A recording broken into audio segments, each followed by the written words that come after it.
Moment of vindication on this show because our next guest has taken a lot of heat for some of her on-air performances in TV game shows. She was shut out on Jesse Waters' Sink or Swim, but she pulled herself up off the mat. You talk about a lesson in persistence and resilience. She was on Fox News Saturday night this past weekend, and she won a game, because this is the kind of hard-hitting journalism I bring to the airwaves. It was called Are You Drunker Than a Spring Breaker? And Brianna Lyman won that game. By 1 point. By 1 point on your breathalyzer test. I'm kidding. You were not drunk. You were sober. You were victorious. And you could tell it. I'll take it. But I wanted you to win. And a girl, Emily Sturgeon, you're competing against is lovely. She's only been on the show once. But I told you when we were competing on Waters, I wanted you to win. Yes. My job on TV game shows, this goes back to when Tucker Carlson was here, when I used to do Tucker's Final Exam all the time, is to lose in entertaining fashion. I'm like a pro wrestling heel. So when he asks a question, I'm not even trying to answer it. I'm just trying to make a joke about the question of the person attempting to answer it. It's a TV game show and a cable news show. And I still somehow screwed that up. And in a game that we literally, Jesse and I were bumper bowling for you. We put a bumper over either lane so you couldn't throw a gutter ball in the lane. So what did you do? You threw the ball into somebody else's lane. I threw it right into the ceiling. And you found their gutter instead. My God. I think that's very impressive, actually. I commit so hard. It is. You lost a fixed game. But then you came back and you won a fair fight. And I bring it up. There are a multitude of reasons, but we'll start with Signal because it's on my brain. We were talking about this off the air. I get the feeling when I watch the lineage of this story that there is a political hit job being waged on Pete Hegseth. Mm-hmm. I say that why? Because multiple media outlets are calling for Pete Hegseth's resignation on the day after Mike Waltz admitted he was the one who assembled this conversation. Right. And I said this earlier. I said, this is like, imagine at the end of the OJ white Bronco chase if they arrested his buddy Al Cowlings instead of OJ. Like the guy whose wife was murdered and he had left a suicide note and was driving down the highway with a gun in his mouth. And they were like, Cowlings gotta go behind bars. I don't want to see him. And it's like, wait, how are we so brazenly going after the guy who literally admitted he did it and we're letting him go? But we're like with this Hegseth fella. And I said this to you off the air, and this needs to be said. We know this. Trump is wildly popular in his party. Mm-hmm. He's actually at the nadir of his popularity nationwide right now in his presidency. So nobody wants to publicly oppose Trump or the Trump agenda, unless you're an activist judge. Don't get me wrong. I mean, wow. Okay, They're when born you talk to do about that. it. Yeah, it turns out he shouldn't have debated Kamala or Biden. He should have debated. Yeah, let me get some appellate court judges in here to debate Trump. And just the same, it would have been the same debate, but we would have got more complete sentences, and I would have watched it. But anyway, stick with me. Nobody wants to publicly oppose this guy, so it's becoming trendy, and this is a sports term, okay? There's a phrase they use in sports a lot. They'll say it in baseball, they'll say it in basketball. They'll say, this guy makes a lot of plays that don't wind up in the box score. Mm-hmm. What that means is it's not a double, a triple, a single, or a home run, but it's still the kind of thing you can do to help the team. Okay, when it comes to stopping Trump, you know there are a lot of people within the Republican Party or the administration that represent interests other than the ones Trump ran on. And I believe Mike Waltz or a staffer made the type of play that doesn't show up in the box score, meaning there's not a category on the back of the baseball card for accidentally including a journalist on a group chat on Signal that will embarrass the administration. Right. But it's the kind of play you make for two reasons. One, okay, there's clearly this political will to get rid of Pete Hegseth, and that's what everybody's playing up. But two, it also showcased J.D. Vance as not being in complete lockstep with Trump on the mission. And when you look at a larger picture, and there's a few to look at, one is, obviously, Pete is kind of in the way of the big war machine. Okay, but two is, there's this thing out there called 2028, where a lot of people in this cabinet probably want to run for president, and at the very least want to do so with his endorsement. So I don't doubt there are plays being made when they walk into the Oval Office that don't show up in the box score that are designed to influence not only Trump's thinking, but everyone else's standing in the public eye. Does that make any sense? It makes total sense. And unfortunately, because of all the Russia hoax and the collusion we saw over the past decade with Donald Trump, we also have to consider, could this be another psyop? Yeah. Meant to it definitely is a psyop in some capacity, but is it also a psyop to target Mike Waltz as well? Like, is he a victim here, or is he part of the problem? You know? No, it makes a lot of sense. sense. And that's the one thing. And I apologize that I can only communicate through sports analogies, but I have a gambling problem. So it's weird how everything turns into that. You know, it's like my nephew just sent me a picture of his lemonade stand. I'm like, it's like when you took the over 55 in an NFL game. He's like, what is Uncle Jimmy talking about? But the point is, it looks like an op. And no one can quantify to me how it isn't an op. Right. If Walt said, no, I did it, I take full responsibility. They're like, Hegseth has to go. That's the guy. Then they're in Congress. They're like, was he drinking? You know, it's all theatrics. Right. But you know the old adage, when you have the facts, you pound the facts. When you have nothing, you pound the table. They're pounding the table on Hegseth. They have the facts on Walt. Right. It's insane to me. Like, so brazenly op. It's an op. Right, and the Wall Street Journal and the New York Times today, both of their front covers, is Pete Hegseth, not Walt. Yeah. So it only adds credence to your argument, which I think a lot of people are asking. And also, Laura Ingraham did a fantastic interview the other night, not because Walt gave great answers, but because he couldn't give a good answer. She kept asking. She asked the questions. They're worth playing. We have them in here. We do that on this show. See, there's only so much of my voice these people can handle. But you're right to say, it's so funny how when Walt sat down, for that interview, I don't doubt that he thought showing some accountability might clear up the problem. But I actually felt like this one I'm about to play you created for me more concern. That there's people on his staff. We know there's one staffer who worked under Dick Cheney. There's a second operative, I don't know by name, but we'll get this by the end of the hits, so we're giving these people accurate information. But the point is, there's a lot of people that just believe on the surface that Waltz isn't one of them. And you can tell me otherwise, and I know Trump said he's a good man, but let me give you a couple of these answers. So here is Laura talking to Waltz saying he takes full responsibility. This is clip 18. I take responsibility. I built the group. That's the part that we have to figure out. And that's the part that embarrassing, yes, but Pete and I are veterans. We know these operations.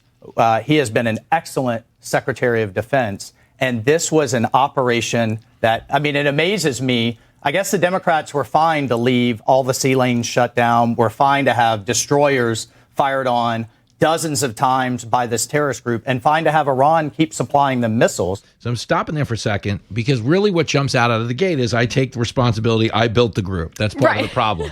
So naturally, everyone wants to fire Pete Hegseth. Like, clearly showing a hand here. But here's the rest of it that I love. This is clip 19. We're going to get to the bottom of it. I just talked to Elon on the way here. We've got the best technical minds looking at how this happened.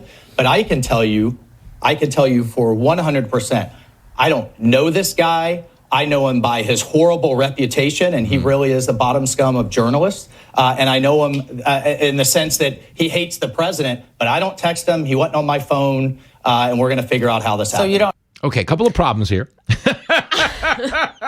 Turns out he does know the guy. Yes. A photo of the two of them together immediately surfaced. Another thing you know about texting.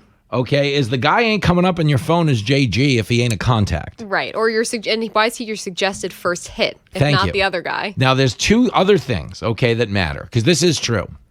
If you've corresponded with someone in your phone and your phone doesn't necessarily recognize them from your contacts, like sometimes I'll get a text message from someone who's in my contacts and the phone will suggest to me that it might be from them. But what does that mean? It means they're in your contacts. Right. It doesn't come up as an option. Your phone, when you're sending a text message, and I know Signal is no different. When you're sending a message, your phone does not suggest phone numbers that you don't know what they are. Well, this one looks good. I guess I'll include that on the chat. Right. And also, again, you just happen, like his argument sounds almost like I accidentally put in the right combination numbers and coincidentally got Goldberg. Yeah. That was the coincidental choice. It could have been a million, that could have been you, but it wasn't. Isn't that weird how that happens? It was a raging anti-Trump journalist. So maybe he thought saying he built the chat, put it to bed, but maybe he didn't, meaning maybe he knew it was a staffer. Maybe they didn't want to divulge too much, just the same. Because if his agenda had to do with harming people on that chat, I don't know. But I can't believe at the same time that he would want to intentionally subject himself to that, because you could get fired. Why? He should get fired for that. Right. Whether it's negligence or it's some type of malfeasance behind the scenes, So I feel like this only happened for intentional reasons. That's what I feel. Yeah, it's too risky, like you said. Why would you want that coming out? Yeah. But even if he didn't want this, let's just say, for example, that he did add Mr. Goldberg into that chat, like we all assume he might have. Even if he didn't add him, why did he have his number? Does he have correspondence with him? That's the bigger question, because if he's having correspondence not in a group chat, he's still having correspondence. And I'm not accusing him, but I'm saying that that's something that we need clear answers on. And why is Elon Musk needing to get to the you don't need a tech wizard. I could actually probably go to Mike Waltz and look through his phone and be like, okay, this is how this happened. I build signal chats all the time with my work coworkers. Any 10-year-old kid could get any Gen Z, anybody could get in there right now. You're gonna be one of Elon's like 19-year-old autistic scientists. But again, okay, it's so funny. And you're running this through the lens of logic. What I'm running it through is I'm very, I understand social instincts and everything in between. And what I think he's doing for real in invoking Elon is just trying to buy currency with the audience by saying, hey, I got the guy you trust on this. That's a good you know point, what I mean? yeah. I talked, no, Elon's working on how long is that going to take him too? Yeah. This is like when Joy Reid's blog got hacked in 2015. Joy Reid wrote 100 homophobic posts. They were like the worst things you've ever heard. And to this day, they maintain that it was, it's the FBI's investigating who hacked my blog. And naturally, it takes 10 years to come up with the fact that it was me. So we're just going to keep that between us. But that's what I think about this on a weird social level, is he seems to be making that move to buy currency with the audience by saying, Elon's on it. I take responsibility. Right. But why are you taking responsibility if you don't know how it happened?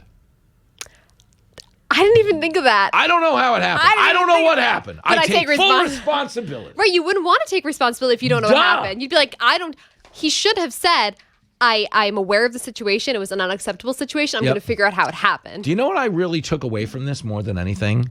When you talk about the level of person on this call, you got your defense secretary, you got security advisors, you got the vice president. Okay, but what's really funny is that I wonder if this is commonplace. Stephen Miller is basically their chaperoning, because on some level, they probably don't trust everybody to comply with Trump's orders. And they realize they need this guy in there kind of being the hall monitor, because he's going to make sure Trump's interests are served. It's weird that he's there. I mean, but it makes sense that he'd have to be if they have maybe, and that's what kind of told me that maybe Trump doesn't trust Waltz, is that they have him in there chaperoning. Interesting. It's interesting. I don't know, but I don't know how other past administrations have worked. I don't know either. Right.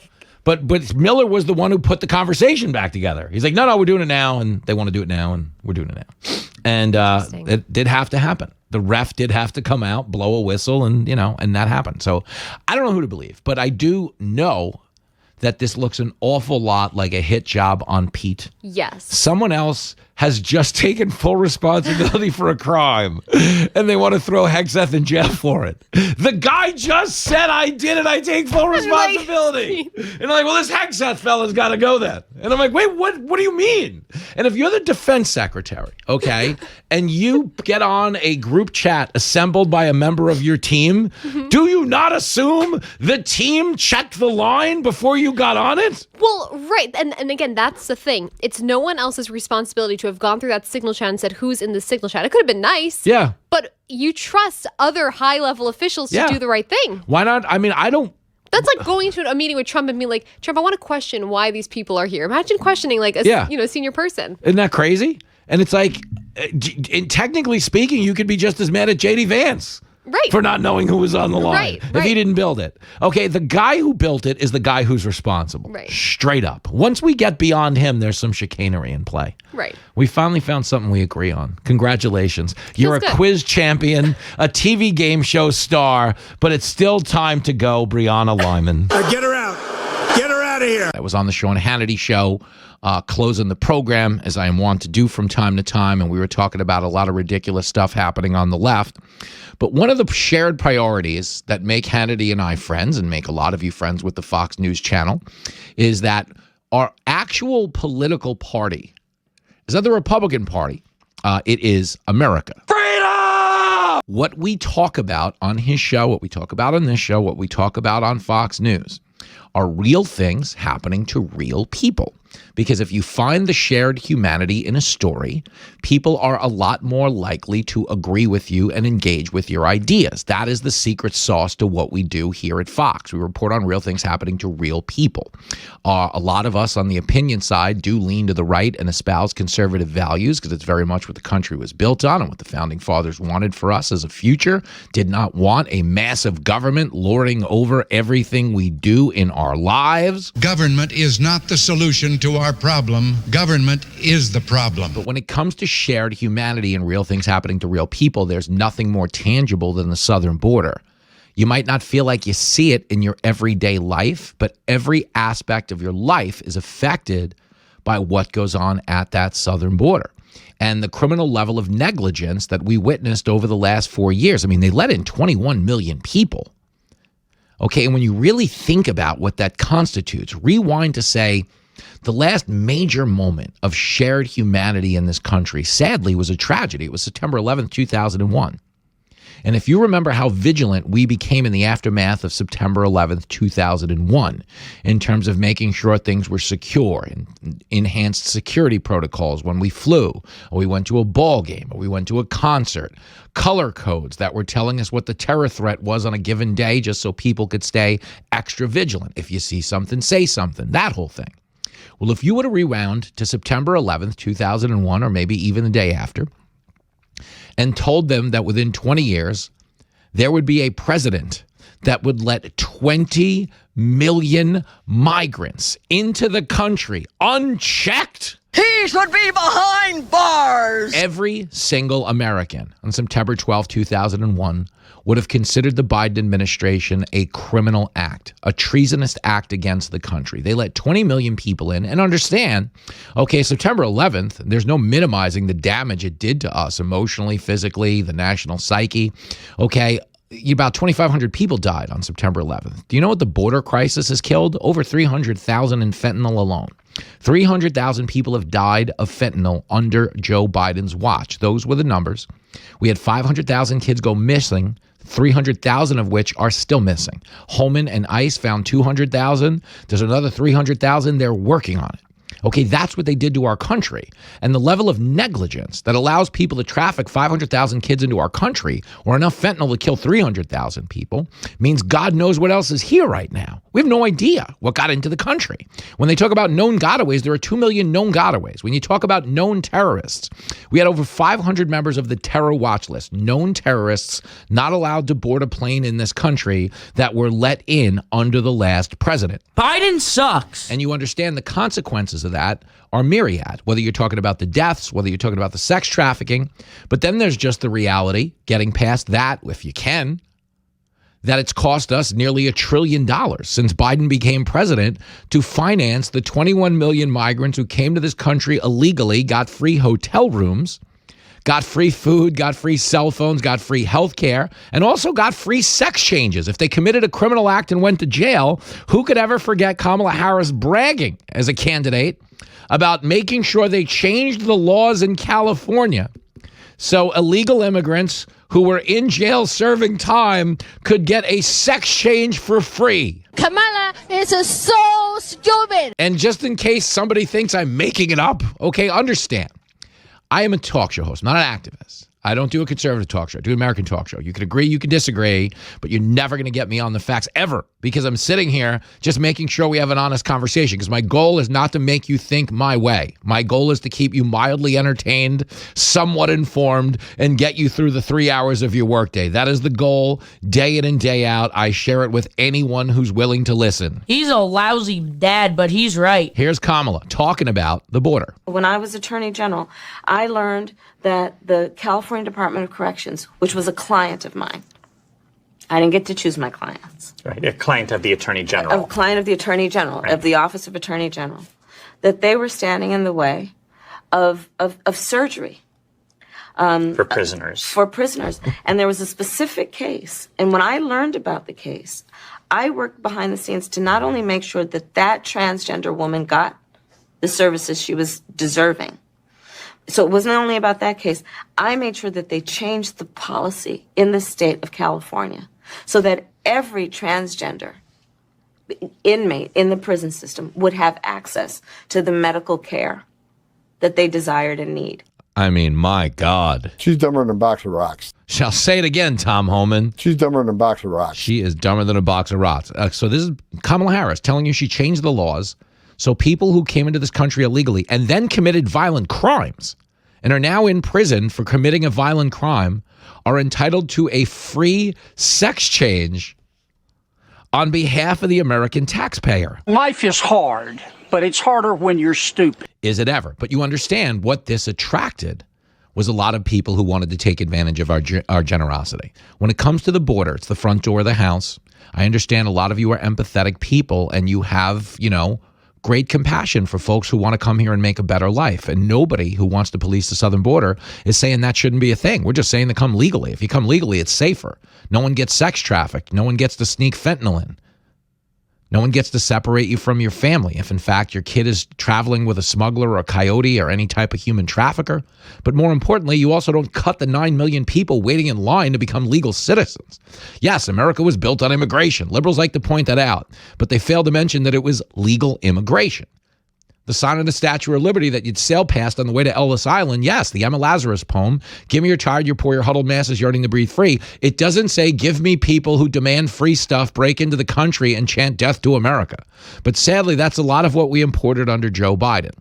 And amongst those people are gangs, Tren de Aragua, MS-13, drug dealers, human traffickers. Well, the good news is their numbers are a bit smaller today, thanks to an operation in Virginia that's racked up about 340 arrests since it started, including one today that was announced by the Attorney General, Pam Bondi. Here it is, clip one.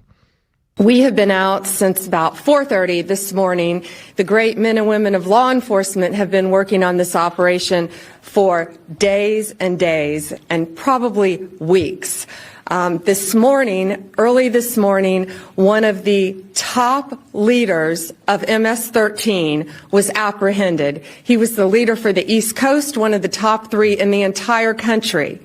Right here in Virginia, living half an hour outside of Washington, D.C. He is an illegal alien from El Salvador, and he will not be living in our country much longer. Amen. Okay, and that message of deterrence to other migrants, which is if you're going to come here and do bad stuff will happen to you. Here is Kash Patel. Kash Patel saying as much, clip 3. This task force is going to go everywhere it is needed across the United States to bring the form of justice and measured security and safety that our American citizens deserve. It is an America First model because we live in the United States of America. And if you are here illegally, you will not be here any longer. And if you are going to continue to commit acts of violent crime, you will meet the same fate that this individual did this morning. More applause for that as well from the studio audience.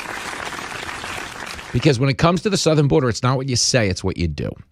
Okay, if you give them free gift cards for food, you give them free cell phones and free hotel rooms, the message is not, don't come. And let's make no mistake about it. The Biden administration offered up no form of deterrence. Okay, in fact, they created an app so people could apply on their cell phone for a flight into this country at the taxpayer's expense. And again, a lot of those people were good people. Yeah, they're breaking our law. It's a criminal act. I'm not telling you, though, they're horrific people. If you're fleeing a third world nation, you want to set a better life for your family, yeah, I completely get wanting to come here. But the reality is they do break the law to get here, and they were breaking the law at the behest of the last presidency. I mean, that's insanity. And here is Glenn Youngkin, in case there was any doubt, talking about it. Clip 2. Most importantly, it's this effort that has been enabled by the Trump administration. President Trump said, get the bad guys. I've been working on this literally for the first 3 years of our administration with little to no help from the senior leadership in the federal government and the Biden administration. On day one, we went to work signing a 287G memorandum. It took us 20 hours to get it done. Think about that. So Biden wouldn't help the guy for 3 years. And we know that to be true because we've seen the migration stats. Okay, they weren't interested in keeping anybody out. These activist judges that are suing Trump to keep the murderous migrants in the country. Imagine the insanity of that. Venezuela emptied out their prisons. Said, well, America's got an open door policy right now. They want migration. They say it's about diversity, and country was built on immigration, and they don't care if they come illegally or legally. It doesn't really matter. They're just going to come, and they're going to import migrants. Ergo, we're emptying our prisons. They literally emptied prisons in Venezuela and pointed them north. Hey, get on this app, register a flight into America. Like, that actually happened, guys. And if you were to go back to September 11, 2001 and look at the level of criminal negligence when it comes to compromising our national security, we would have actually voted as a country, probably unanimously, to imprison anybody who presided over such an invasion of our country. Because there's so many fronts that it compromises our safety on. And you could even go to financial, because it's that expensive to take in 21 million people. Never mind the fentanyl, 300,000 deaths, the sex trafficking, the kids gone missing, the cartel violence we witness in those border towns, and sadly, around the country, because everything becomes a border town when you got to relocate 21 million people. But the reality is, when we talk about the human element of every one of these stories, okay, today is a win for every single American, because the human element is a strong message of deterrence has been sent to the people who exploit our generosity. Another murderous thug has been taken off the streets. And so far as I know, no activists have ordered us to send him back yet. So I'm going to take it as a win for the time being. I'm holding up a book called Califailure, Reversing the Ruin of America's Worst Run State. Joining me now is the author of that book, a man I consider far too classy to be on this show. And he just walked in with a cup of tea, which proves it. Steve Hilton is here, and the crowd goes wild. Great to see you. But you know what I was doing before, just to get on the right level? I was eating my first meal of the day, a pack of Cheez-Its. Cheez-Its. Which is perfect, I think. We're synced up, because if you look at me, I look like I get paid in Cheez-Its. So it's perfect. Like, you're right on my level. I'd love a gig like that. That sounds the dream come true. It's actually solid, okay? But I did have to be upfront with our audience that we have a bit of a different history in terms of how we arrived in the studio today. You were a guy working at 10 Downing Street when I was reading Perfect 10 magazine, which no one should Google on their work computer. But the fact is, you're here and you're America and it's all working, and you happen to be a Californian who understands that the shiny city on the hill is now a fixer-upper on HGTV for all intents and purposes. And that's being polite. I mean, Well, let's draw a distinction here, because on the back of your book, on the jacket of the book, it lists several things. Highest poverty rate, highest unemployment rate, worst homeless crisis, highest housing costs, lowest homeownership, highest taxes. But getting past that, everything else is great. It's all perfect. What's the fuss here? Basically, okay, so here's the way of thinking about it. Everything not touched by the government is great, right? The beaches are great, the scenery is great, the landscape, the Sierras, wine country when you drive around. Businesses are great. You got individual companies. It's all fantastic. Everything touched by the government is a total disaster. Guys, do you know those slapstick comedies where, like, the paramedics arrive and they pick the guy up and hit his head, and then they turn him around and bump into a wet paint sign? It's like sight gags. That's the government. That's what they've done. Exactly. And you have written a book about how to turn this bus around. I'm holding it up for the Fox Nation cameras. Califailure, Reversing the Ruin of America's Worst Run State. I have been told that your publicist is so powerful that you're going to be on Fox News Saturday night this weekend. Is that true? It's an incredible achievement. I think, actually, that is the journey that started in 10 Downing Street. That was the inevitable end point. Like, how much further and higher can you go than that? Mr. Prime Minister David Cameron. There's a guy on the other side of the world that drives a taxi and gets paid in Cheez-Its, and I'm going to be on his show, sir. And you're just a stepping stone. Yeah, how is he even handling you eclipsing him on this level? Because this is a big deal. Well, also, he had to resign after Brexit, so, it's just been downhill for him, but for me, it's been... Clearly. Exactly. What a wild ride. We're talking to the great Steve Hilton. On a semi-serious level, though, when I look at California, it is the prettiest state in the country. Hands down. My family, we spent a lot of time there, and we've done the North, the South. We've driven the PCH. We frequently have the cops called on us at Kennedy's house in the Palisades. Funny thing about being on Fox is the cops show up, and then they ask to take selfies, which is cool. It's true. If you get the right cops. They like us. Well, because we're pro-police. Now I shouldn't say this, but, when I was... It happens when... Let me put it this way. When you're speeding, sometimes you can get... you can get certain... I would say a more positive reaction than if you weren't. Let me put it like that. And it doesn't mean we abuse the privilege, but I will have you know, it's a great story. We were in Nashville for a Fox production. Have you ever had a song, when the song is new in your life, you like it so much, you kill it. You listen to it 500 times in 2 days. So I was in the process of violating the Geneva Convention on a song. I mean, just murdering this song in horrific ways. And at 2 a.m. in my Nashville hotel, I get a banging on the door. It swings open. It's a cop, and he goes, "No effing way." I was like, yeah. Well, I guess you're not going to arrest me. He's like, you got to turn this down. We'll take a selfie. He's like, but I should probably take this from you. And I was like, no, don't take it. It's fine. It's okay. And to his credit, he didn't take it. But I did turn it down also, is the point. Exactly. We play nice in the sandbox. Exactly. We respect law enforcement in every way. Damn right we do. But that's why they appreciate Fox, is because we have stood with law enforcement. Exactly. And we've stood with Israel. That's where a lot of our viewership growth has come from on the West Coast. As people realize we were the only ones here that weren't pitching a tent at our colleges. It's amazing. And funnily enough, just in the last 2 weeks, by coincidence, I've done 2 events. Like one was the Republican Jewish Coalition, the other was the David Horowitz Freedom Center, but both in LA. And it's really interesting. I don't think we even appreciate how much it means to people, especially in a place like that where you're surrounded by this insane anti-Semitic kind of garbage. To have people, you know, publicly standing up for Israel just means a lot to people. And I'm proud to do it. I would do it anyway, but it's nice to get that feedback. Yeah, it's crazy to me. We're talking to the great Steve Hilton, the book Cal of Failure, available for order everywhere. And I always laugh because, you know, they've always used the threat of political violence as like a cudgel, meaning the left would say, yes, hey, there's all this rabid anti-Semitic Nazi stuff on the right. But it is actually their party that's doing this. 100%. I mean, and that's probably why Josh Shapiro wasn't the VP. That and the fact that he wanted a future in politics. But he was like, I'm not. Right, he really dodged that one. Exactly. Did he ever, though? Are you kidding me? He was the one reminding people he was Jewish. He's like, you know, Dearborn, Michigan's not going to vote for me. That's pretty crazy.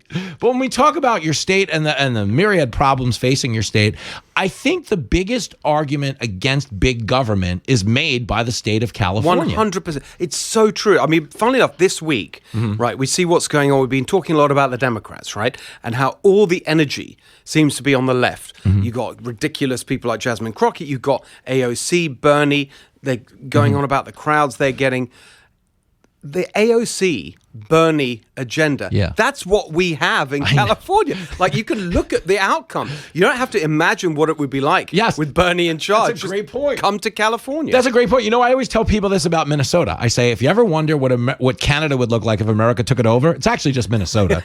It's just, you know, a lot of hunting, a lot of lakes, a lot of stuff like that. But California, to your point. And when you talk about the fallout from the wildfires, I mean, these are the most heavily taxed people in the world. Yes. And they're being told in real time that the government doesn't have the resources for the most basic civic obligation. Like, that's unacceptable. It's unbelievable. You've got, like, we did the work for the book, you know, like, just look at some of the numbers. In the last 10 years, the budget of the state of California has nearly doubled after inflation. The population's been falling and everything is worse. So, like, and there's no water in the fire hydrants. So, like, where is the money going? It's just unbelievable. That's the craziest part. Is I always tell people, you can look at a state like a restaurant.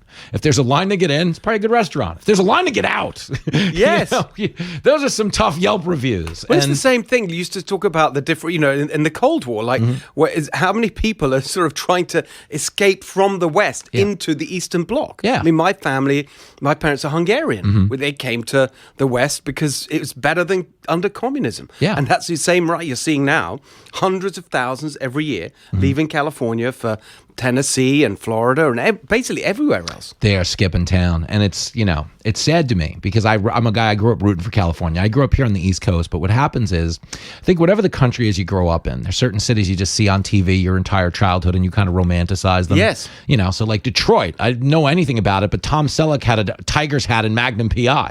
So Detroit? Yeah, no, he was actually out in like Hawaii. I thought it was Hawaii. Yeah, he was. Oh, but yeah, the that's point what is, I mean. Yeah. I loved Detroit growing up as a kid because I thought Hawaii was Detroit. Then I went to Detroit for a stand-up gig, and I was like, wow, it's a little different than Tom Selleck's days. But the point is, now, cities like San Francisco, which are gorgeous, aesthetically were gorgeous, yes, and they kind of just let go of. But here's my question. As someone, you know, people talk about, there's polls out there that 69% of Californians would consider voting for something other than a Democrat, which is not common in this generation, okay? But it leaves a door open for somebody like yourself who's talked about running for governor of California. But my question to you is, if you're the actual governor of California, is it a less is more approach in that you don't actually have to take over the government and do a million things? You kind of have to get out of the way. You have to stop doing things, but you do have to get rid of the bureaucracy. Like when you look at all those things that are going wrong, the fact that we got the highest housing costs or the highest prices for everything, gas, electricity, water, it's because they've got this unbelievable bloated big government nanny state bureaucracy, like telling everyone what you try. I used to run a restaurant in London, right? That business is tough enough. Anyway, I talk to restaurant owners now in California. I don't know how they do it. Like the labor regulations, the environmental regulations, permits, taxes, fees, everything, right? You've got to take an axe to that bloated bureaucracy in California. And I think it's the biggest challenge they face. We're talking to the great Steve Hilton. The book is called Califailure. It is everywhere. He even graced me with a copy. I want to talk about it really quick, though, because Fox Nation is looking at it. It essentially would be what resembles a parody of the Hollywood sign, but it's so well done. And I didn't have any say. When I was designing my book, they're like, listen, Chubbs, get on the cover. Hold up your little book. It's going to be fine. Someone deserves a lot of credit for this. It really came out so good. I did that. Is that true? Yeah. See, I wasn't putting you on the spot in case you had to delegate, it's really well done and it's really well thought out because it illustrates there's a yin and a yang to this. Like I was saying, the potential of California is unparalleled in this country, but what they're doing with it, and what it reminds me of, and I'm going to take it full California. You don't have to be a sports fan to follow this. The Lakers won a bunch of NBA titles with Shaquille O'Neal and Kobe Bryant. They were iconic, Steve Hilton. But there were coaches who managed to lose with that team for several years, meaning they had the potential. Interesting. It just wasn't being run properly. So when people go, Phil Jackson came in and he won with those guys, and he had Michael Jordan. You could say he had players, but the point is there were people who had those same players who didn't win. So you are essentially, as a guy who could be running California someday, taking over the Lakers. And the good news is they do have a lot of talent. The bad news is the front office has to go. It's exactly right. I think it's a great comparison. It is the most amazing place. Still, I live there. I love California. It's incredible. We got so much potential. Like even with all this crap, right? We are still today the 5th biggest economy in the world. If California's the country, it'd be the world's 5th biggest economy. Now imagine where we could be without all this. We'd be like totally dominant. We'd overtake India, Germany. It'd be amazing, and that's good for the whole country. And that's really the point I want to make. Is it's not just good for California if we have it succeed and stop this ridiculous nonsense. It's good for the whole country. Yeah, it is, and that's one thing that's worth noting is like when we come at this from the standpoint of we are supposed to be United States. You kind of lose that because we're in a real partisan era of politics, but this from living in other countries. It doesn't matter which one you're in. As the country goes, you go, okay? There's very few examples of the country going south and you being okay, which is why people leave these places. So what you're talking about in a roundabout way is that rising tide that would lift all boats, California being a pretty good tide. Granted, most of it is urine on a sidewalk, but the point is, okay? If you're lucky. Even that best case scenario, depending on the neighborhood. Okay. But I laugh. I think the potential is so vast, and I'm rooting for you, and I am rooting for the state because I've seen both versions of New York. I grew up in the version of New York. Old Times Square was where like SEAL Team 6 went to get scared. They're like, I'm not going down 42nd Street. Then it got nice under Giuliani. Yeah. Now we're going through that like behind the music phase again, where this band clearly had a lot of hits, but they're out of shape now. It doesn't quite look the same. So we kind of need the same makeover that you're proposing in California.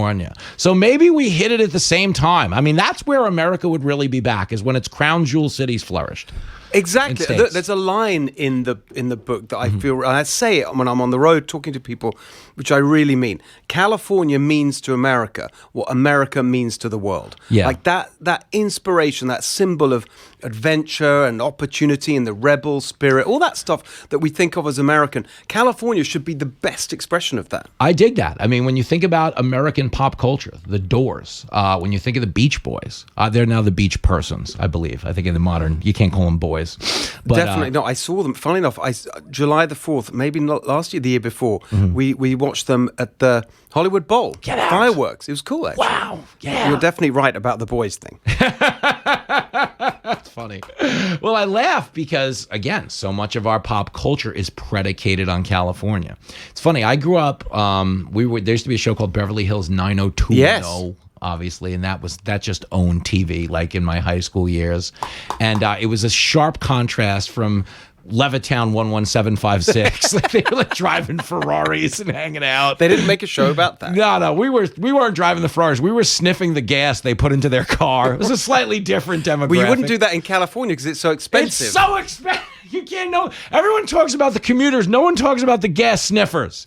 And a Governor Hilton would get gas sniffing back. You make it accessible. Make it affordable for everyone. Equal opportunity. Make America gas again, I think is what the slogan was supposed to be. It's a typo. I can't wait to continue this on Saturday night. This is a big deal. It's going to be fun. All right. And I do believe you're coming. I don't. 100%. I'm going to be there. It's going to be great. The book, Califailure, Reversing the Ruin of America's Worst Run State. The author and designer of the cover, Steve Hilton, will always have this.